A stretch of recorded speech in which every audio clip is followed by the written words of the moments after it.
Hey folks, it's Marvin Cash, the host of The Articulate Fly. On this episode, I'm joined by New York Times bestselling author Monte Burke. Monte shares his passion for the outdoors and discusses his latest book, Lords of the Fly, which chronicles the hunt for world record tarpon in late 70s Homosassa, Florida. I think you're really going to enjoy this interview. But before we get to the interview, just a couple of housekeeping items. If you like the podcast, please tell a friend and please subscribe and leave a review in the podcatcher of your choice. It really helps us out. And a shout out to this episode's sponsor. This episode's sponsored by the 21st Virginia Fly Fishing and Wine Festival. This year's event will be held on January 23rd and 24th in Doswell, Virginia, and features water aisles and limited classes to promote social distancing. Please visit www.vaflyfishingfestival.com for the latest information on speakers, vendors, and classes. Now, on to our interview. Well, Monte, welcome to The Articulate Fly. Thanks for having me on. Well, I really appreciate you carving some time out for me this afternoon. And one of the traditions that we have on The Articulate Fly is we always ask all of our guests to share their earliest fishing memory.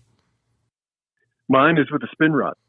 And I was with my dad in the Adirondacks on a lake back before those lakes got too acidified and they're not as good at fishing. But I hooked a monster pike, and I was probably 7 years old. And we fought it, and it was about to break off. My dad jumped out of the canoe and lifted it up and threw it on the bank. And pretty much from that point, I mean, this thing was monstrous, like 30 inches long. And pretty much from that point on, I've been a fisherman, an angler, and just have absolutely loved it. Yeah, very cool. When did you get drawn to the dark side of fly fishing? So we moved. So my grandfather was a fly fisherman. In fact, I still have some of his Orvis bamboo rods, which are all warped right now, but they're very cool to look at. My father was a fly fisherman, and my uncle was a fly fisherman. So it was kind of like that's, after you got some of the spin stuff out of your system, you went right to a fly rod. And we moved to North Carolina when I was in fourth grade, lived on a farm and had a little pond in the back. And I think we moved there in like March, and I remember April or May going down with a fly rod and a popper and probably about a foot of leader and, popping the thing through there, and the bass were on the spawn. And it was about as much fun as you could have. I mean, these are big 4 or 5 pound largemouths crushing a big popper. And so that's sort of when I started to get really into it. And it's never really ceased. I mean, kind of wherever I've lived, I've gotten totally into the local scene. I lived in D.C. for a little while and got really into the Tort Spring Run in Pennsylvania and some of the Virginia Spring Creeks, really into the trout thing. And then, when I moved to New York City 20 some odd years ago, I thought, oh my God, I'm going to have to drive all the way to Catskills, which I did, and I love Catskills still. But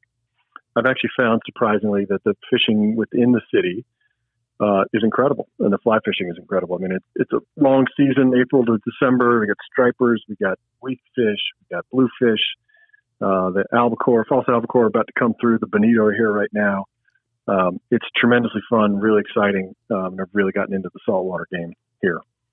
Very neat. And, you mentioned your family members fly fishing. Who are some of the other folks that have mentored you on your fly fishing journey?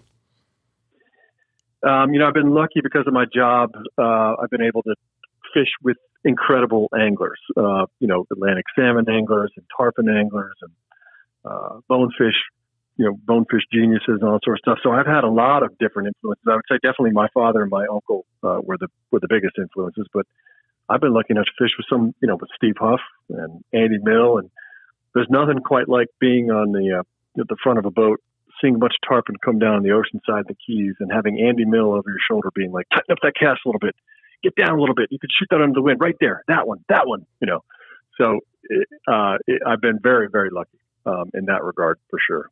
Yeah, very neat. And, you mentioned you kind of adapt to your fishing to where you live, but do you have a favorite species to chase on the fly? I kind of feel like that's a little bit like asking which one of my 3 children is my favorite. I very much love the one you with. I enjoy fishing Alabama bass ponds and catching bluegill. But if I had to narrow it down, I would say that tarpon and Atlantic salmon would be my 2 favorite. There's just something about those 2 fish, their spirit, the way they fight, the way they take, the places that you fish for them I think has a lot to do with it as well. So I would, if I had to, if you put a gun to my head, I would have to say those two would be the top ones. Yeah, fair enough. And, interesting too. I've been lucky to interview quite a few authors on the podcast, and I'm always interested in, what made you become interested in writing? So I was always interested in, my uncle is a novelist. I was always kind of interested in it. In college, I wrote a lot. I didn't really, coming out of college, didn't really have the balls to kind of go for it. It was an intimidating thing to kind of just throw yourself into. And actually, I graduated from college and worked in Washington, D.C. for a couple of years at a nonprofit, and thought that, the respectable and the right thing to do would be to apply to business school. So I did, and I got into business school at Kellogg at Northwestern. And right at that same time, as I mentioned earlier, I've been fishing La Torte quite a bit, and the lore kind of got me there. I mean, the fishing is good. It's not great anymore, but it's good enough to keep you interested.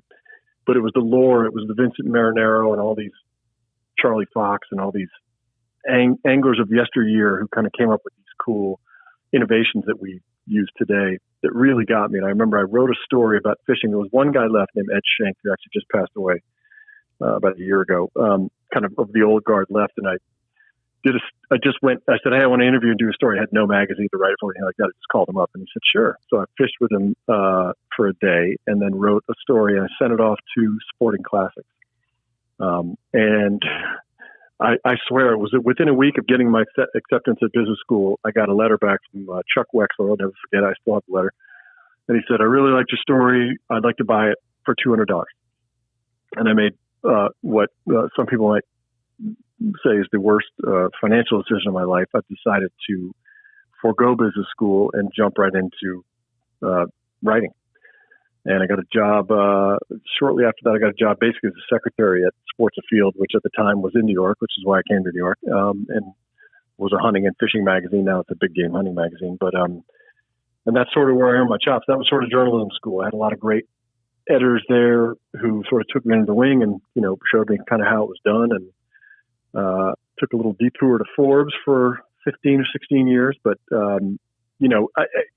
always say the old adage in journalism is write about what you know and about what you love. And I'm by no means have a PhD in fishing, but I love it, and so it's been a very fun thing to write about. Very neat, and maybe this is a little bit different because you write more nonfiction, but I'm always interested to talk to authors and writers and hear how they like to write. Like I find some guys, go hold themselves up for a few days and punch out a lot of content, and other people are, they get up at 4:30 in the morning and they drink coffee and they write for 2 or 3 hours and they go and do the rest of their day. How do you like to skin the cat? So it just depends. I mean, I think ideally, so if we're talking about a book, ideally let's say we break it into a year, I would report for 6 months and then hold myself up for as much as I can, hold myself up for 6 months and just write many, many hours during the day.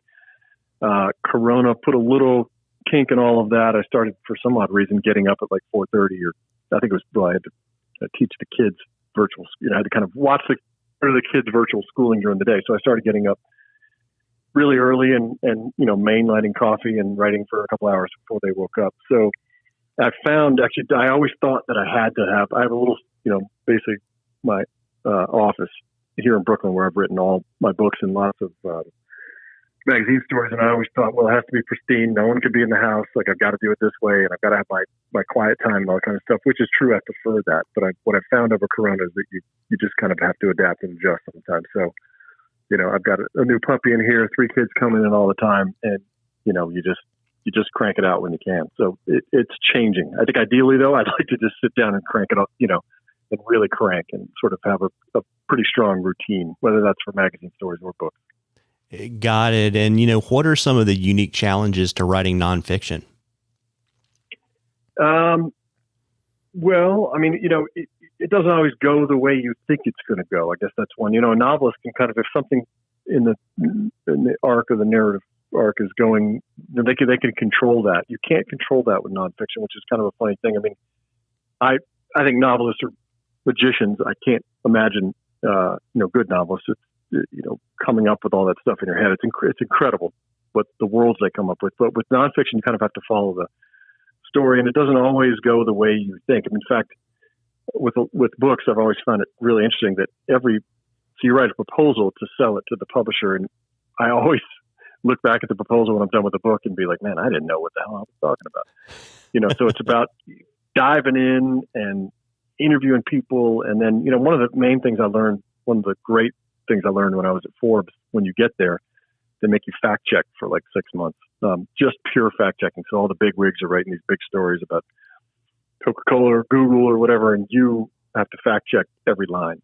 And that was, as painful as it was, that was a really great exercise in learning how to make sure that things are correct.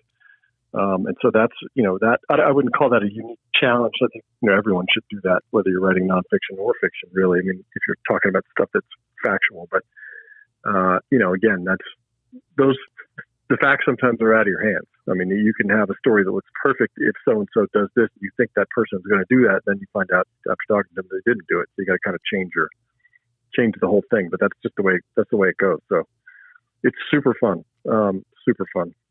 Yeah, got it. And, you love the outdoors, you love hunting and fishing. There's some of that content in Forbes, but that's not really, what they're known as. You've been there for a while. How did you create more space for yourself to write more sporting and outdoor content? You sound like one of my editors sat me down after I've been there for about 11 years and like, how do you get away with this stuff? I mean, it's pretty crazy what the trips are. I mean, I went fishing in Canada with Yvon Chouinard, the founder of Patagonia. I got sent to Russia for 10 days to fish with this reclusive millionaire who bought all this water there. I mean, I don't exactly know how I got away with it. But it was damn fun.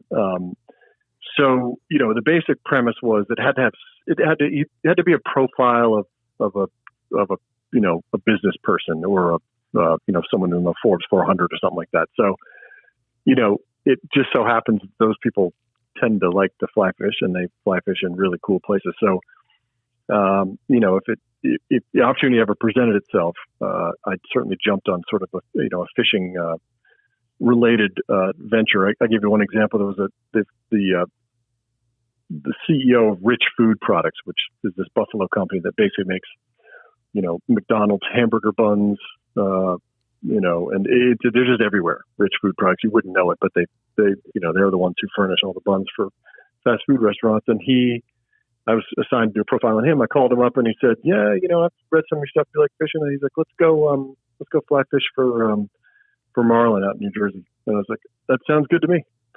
So a lot of it was just about, pursuing people who I knew were kind of interested in fishing. And it's a great way to get to know someone, or to profile someone. I'll put it that way. You can learn a lot. For instance, to learn a lot about Yvon Chouinard, on the trip we took to Labrador together. You just saw kind of how stubborn he was and how, inventive he was on the water. He would try different techniques and try, stand in different spots than, the guides would be like, "You have to stand here." He said, "No, I want to actually go over here." And you could kind of it's cool to see sort of someone's personality and through. I think fly fishing is a great vector for that. So it worked out. Yeah, it's interesting. While you're telling me that, it makes me think about one of the things I generally see out in the field with people is how they deal with adversity. Yep, for sure.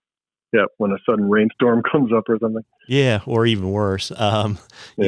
But, it's interesting too, because you've been with Forbes for quite a while, but I know that I've seen your work in the Drake and Garden and Gun and lots of other, outdoor oriented publications.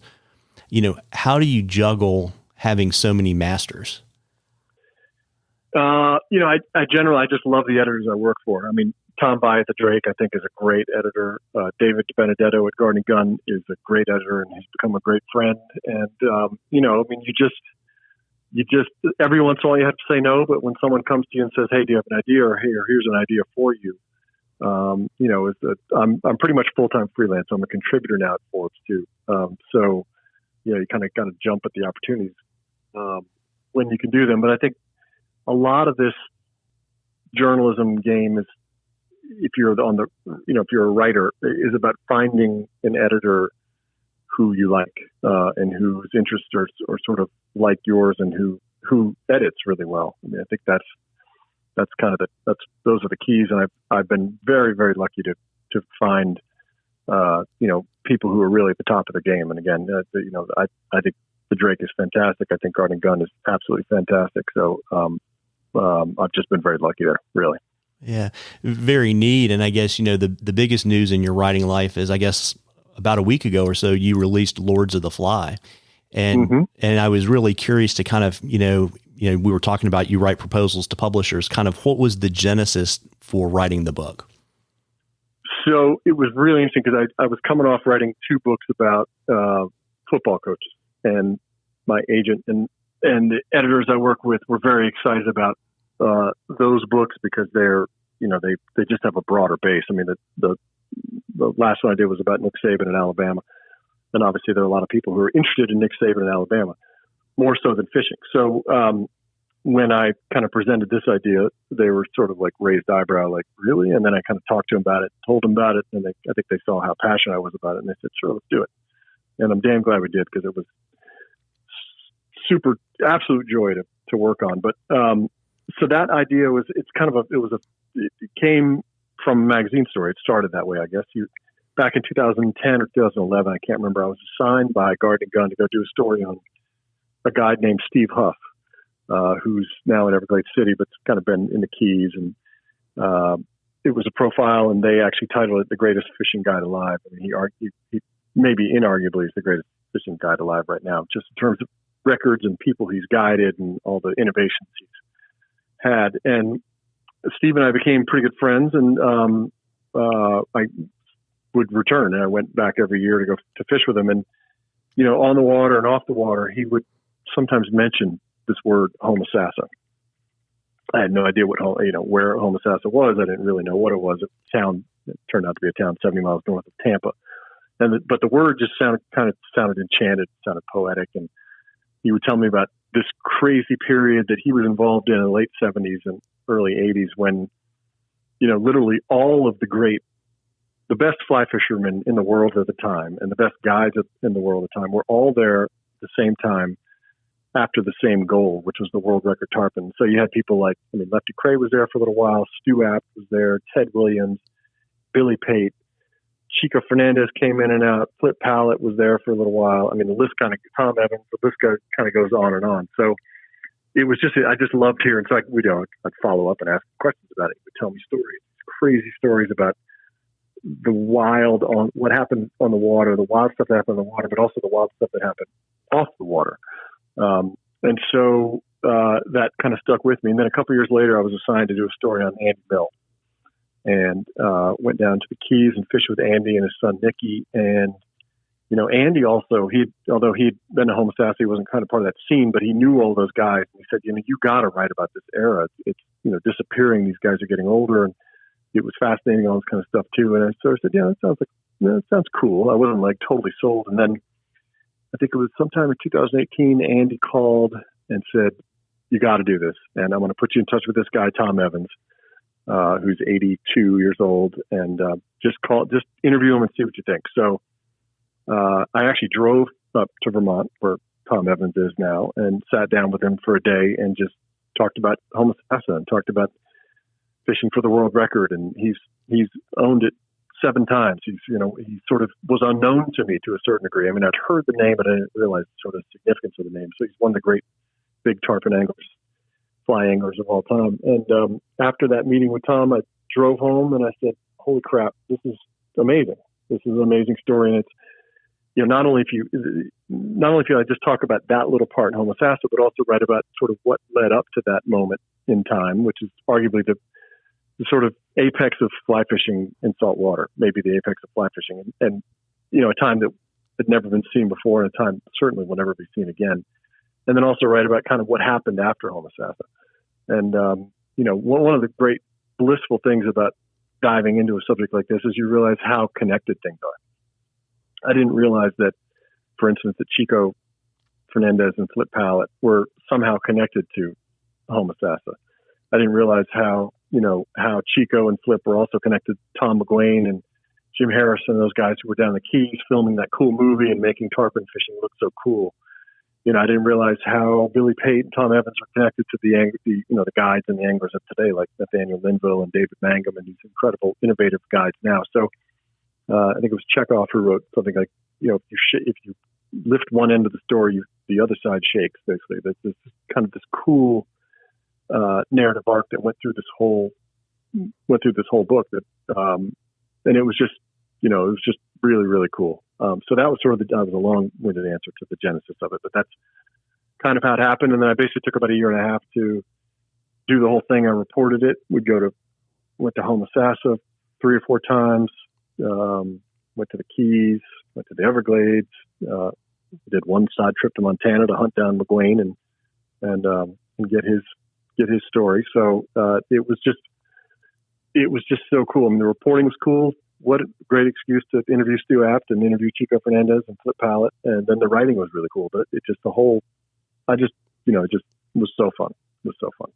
Very, very neat. And, for our listeners that haven't had a chance to go chase tarpon on the fly, can you talk a little bit about, the challenges that probably lead to the addiction to kind of chase world record tarpon? I mean, I don't know about you, but I think it's the coolest thing you can do with a fly rod. I mean, it's just, I remember hooking my very first one with Steve Huff, and I don't know if I'm sure you've seen those awesome videos that are sent around on YouTube sometimes of those little kids hooking their first fish, and that look on their face of like complete joy, but also like utter astonishment. Like they can't believe that there's a wriggling live thing at the other end. And I think if you multiply that by, 1,000, that's what it's like to hook a tarpon. I mean, it's just an incredible experience, totally mind clearing. I mean, I think we all seek in our obsessions and our, something that kind of clears our mind so we don't think about the election or coronavirus or any of that kind of stuff, right? I mean, that's why fishing's appealing in a lot of ways. And I think that the tarpon does the best job of clearing your mind. I mean, the hook set is unbelievable. The leaps, the jumps, the fight, you actually have to, unlike a trout or something like that, you actually have to fight back, which I always found really interesting. And then, for these, so that's just kind of sort of the normal angler experience. For these guys who were after this world record, and not many of them, there's not many world record chasers around anymore. I think people become a little more conservation minded. Unfortunately, you have to kill a tarpon to enter it, and I think people find that they kind of find it a little more distasteful. But these guys were practicing, at a much higher level. I mean, they're using anywhere from 16 pound to 12 pound or 8 pound tippet, first of all, which is crazy, and catching. I mean, the 12 pound record is almost 195 pounds.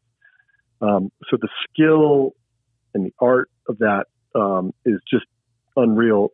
Maybe more than that, the dedication is crazy. I mean, they would go, some of these guys, Tom Evans would go some seasons in Homosassa, and lose every fish he hooked or not see fish for a week, literally stand in the bow, bob up and down, staring over an empty sea. So as Tom Evans put it, he said, for him anyway, it took a toll. It took a physical toll. It took a financial toll because, of course, angling for 30 days in a row for tarpon is not a cheap thing. And it took a mental toll. And he said that he could handle the physical toll. He'd been an ex-football player, so he was ready for that. He could handle the financial toll. He had made some good money in the stock market. But it was the mental thing that was the hardest. It was the concentration. It was because you never know when the shot's going to happen. You never know which one's going to be the world record. He said that was the one that kind of drove him batshit crazy. And that's, I think, what a lot of people who don't like chasing the world record or who did it for a little while and didn't just begged off, or it was because of that sort of mental fortitude it took just to stand out there day after day after day after day and lose fish after fish, break rods, break lines, all that sort of stuff. Yeah, it's kind of interesting too, because, I imagine a lot of those guys were pretty type A, right? In terms of how they approach the non-fishing parts of their life. And, I always kind of think about the challenge of, one of the things that fishing teaches you have to take what the water's going to give you. Yep.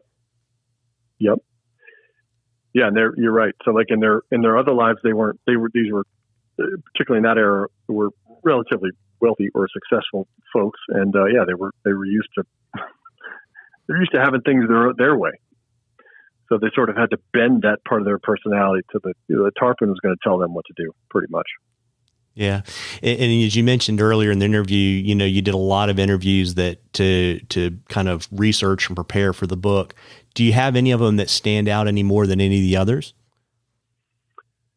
It was just, it was a thrill to walk into Stu App's house in Islamorada, which is, is a lifelong, fishing geek, fly fishing geek like me. That was just kind of a thrilling thing to do.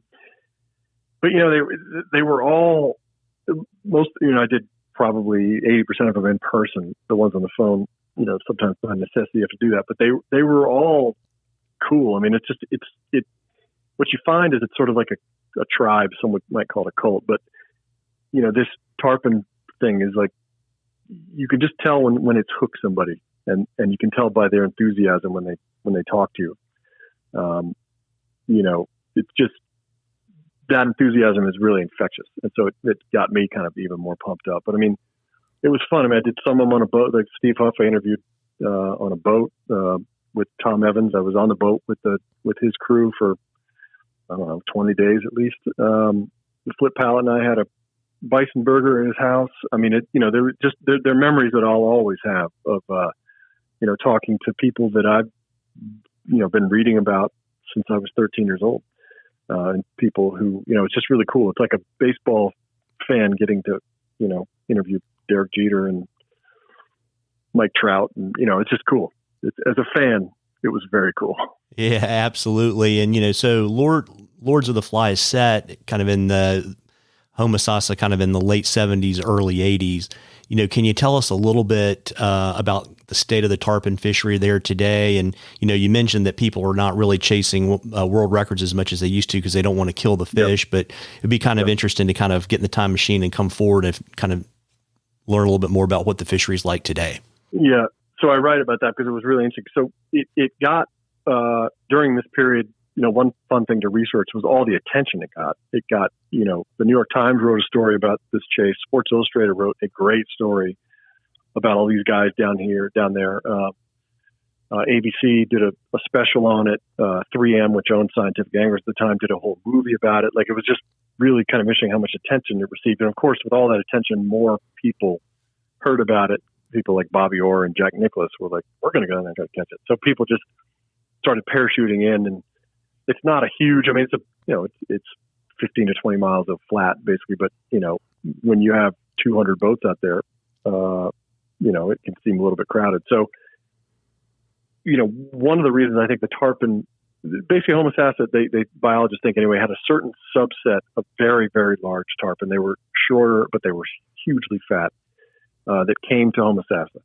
And those tarpon started to go away. And part of the reason is the crowd. Tarpon just don't like boats. They just get annoyed and they'll just leave and go somewhere else. But the bigger reason for the decline in the fish there is the problems with the fresh water. So that's the Springs Coast. And it has four huge, going into Homosassa Bay, there are four big spring-fed rivers that go in there, but also just hundreds of other springs that feed into it. And, that aquifer has just been abused.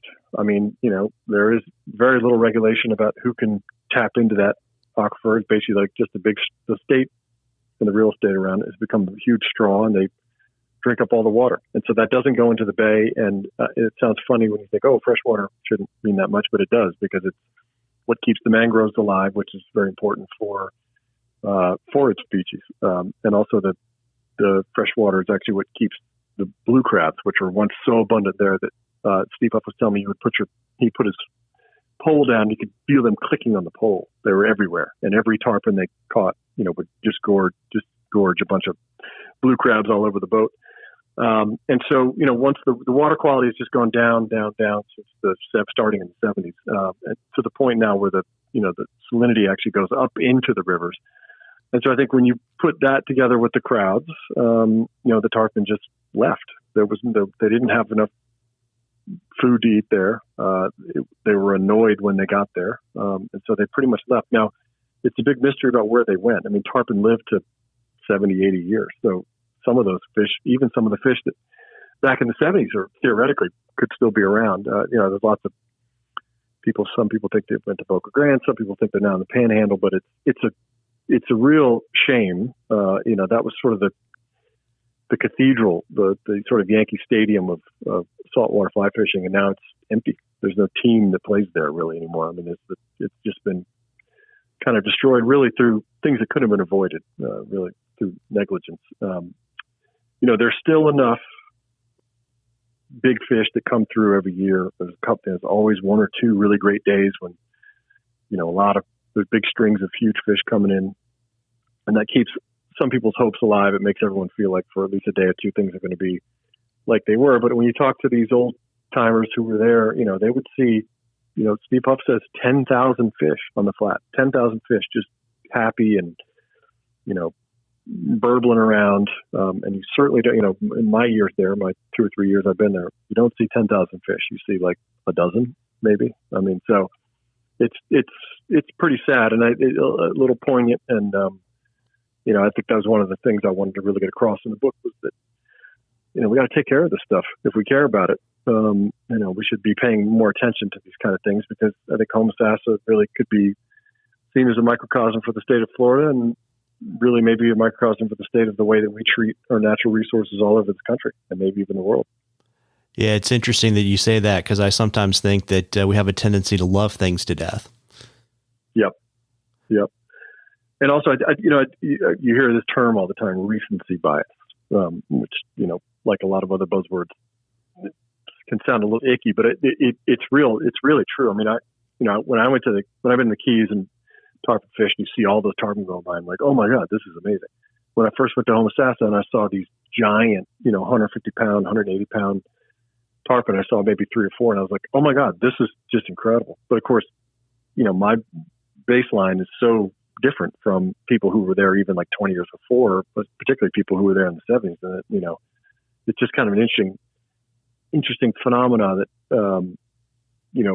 our recency bias, I think, allows us to sort of become accustomed to the fall, accustomed to the fall of species, because we don't know any better.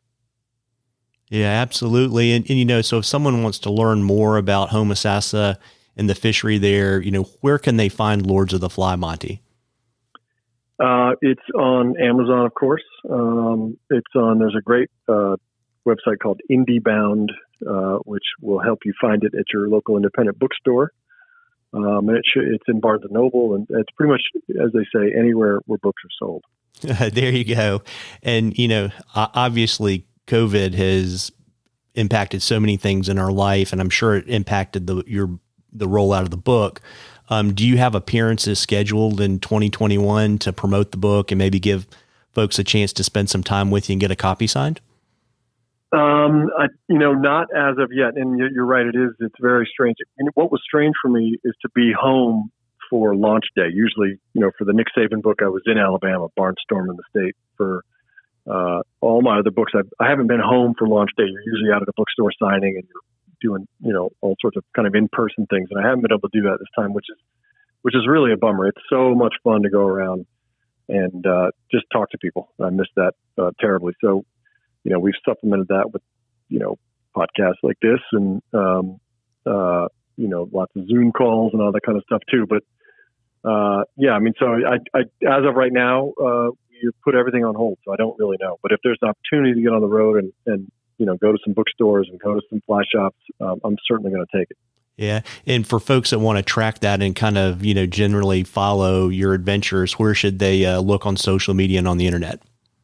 I'm not very, I only did my first Instagram post the other day, so I'm not very good at that, but I'm on Instagram.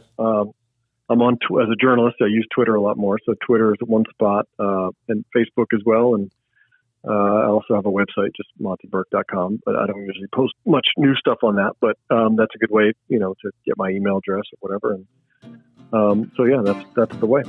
Well, cool. Well, listen, I'll drop all that stuff in the show notes. And Monte, I really appreciate you taking some time to chat with me this afternoon.